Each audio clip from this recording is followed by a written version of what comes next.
ಹಿಂದೂ ಧಾರ್ಮಿಕ ಕೇಂದ್ರಗಳ ವಿರುದ್ಧ ಅಪಪ್ರಚಾರ ವಹಿಸಲು ಸಾಧ್ಯವಿಲ್ಲ. ನಗರದಲ್ಲಿ ಬಿಜೆಪಿಗರು. ಧರ್ಮಸ್ಥಳದ ನೇತ್ರಾವತಿ ನದಿ ತಟದ ತನಿಖೆ ನೆಪದಲ್ಲಿ ಹಿಂದೂ ಧಾರ್ಮಿಕ ಕ್ಷೇತ್ರಗಳ ವಿರುದ್ಧ ನಡೆಯುತ್ತಿರುವ ಅಪಪ್ರಚಾರಗಳನ್ನು ಸಹಿಸಲಾಗುವುದಿಲ್ಲ. ಸರ್ಕಾರ ತಕ್ಷಣ ಕ್ರಮ ಕೈಗೊಳ್ಳಬೇಕೆಂದು ಬಿಜೆಪಿ ಕುರುಕೋಡು ಮಂಡಳ ಅಧ್ಯಕ್ಷ ಮದ್ರೆ ಕುಮಾರಸ್ವಾಮಿ ಎಚ್ಚರಿಸಿದರು.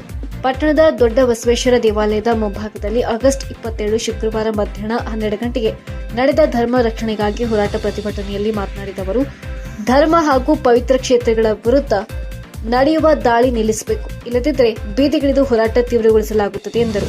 ಪುರಸಭೆ ಸದಸ್ಯ ಪುಟ್ಟ ಮಲ್ಲಿಕಾರ್ಜುನ ಅವರು ಧರ್ಮಸ್ಥಳ ಧರ್ಮಾಧಿಕಾರಿಗಳ ವಿರುದ್ಧ ನಡೆಯುತ್ತಿರುವ ಪಿತೂರಿ ಕೋಟ್ಯಾಂತರ ಭಕ್ತರ ನಂಬಿಕೆಗೆ ಧಕ್ಕೆಯಾಗಿದೆ ಎಂದು ಆರೋಪಿಸಿದರು. ನಂತರ ರ್ಯಾಲಿ ನಡೆಸಿ ತಹಸೀಲ್ದಾರರಿಗೆ ಮನವಿ ಸಲ್ಲಿಸಲಾಯಿತು. ಹಿಂದೂ ಧರ್ಮದ ಬಗ್ಗೆ ಒಂದು ಅವಹೇಳನಕಾರಿಗಳು ಹಾಗೆ ಅಪ್ರಚಾರಗಳು ಹೀಗೆ ಒಂದು ನಮ್ಮ ಸನಾತನ ಧರ್ಮವನ್ನು ನಾಶ ಮಾಡತಕ್ಕಂಥ ಕೆಲಸವನ್ನು ಎಡಪಂಥೀಯರು ಮಾಡ್ತಿದ್ದಾರೆ. ನಾವೆಲ್ಲರೂ ಇವತ್ತು ಭಾರತೀಯರೆಲ್ಲರೂ ಒಂದಾಗಿ ಸನಾತನ ಧರ್ಮವನ್ನು ಉಳಿಸ್ತಕ್ಕಂಥ ಕೆಲಸ ನಮ್ಮೆಲ್ಲರ ಮೇಲಿದೆ.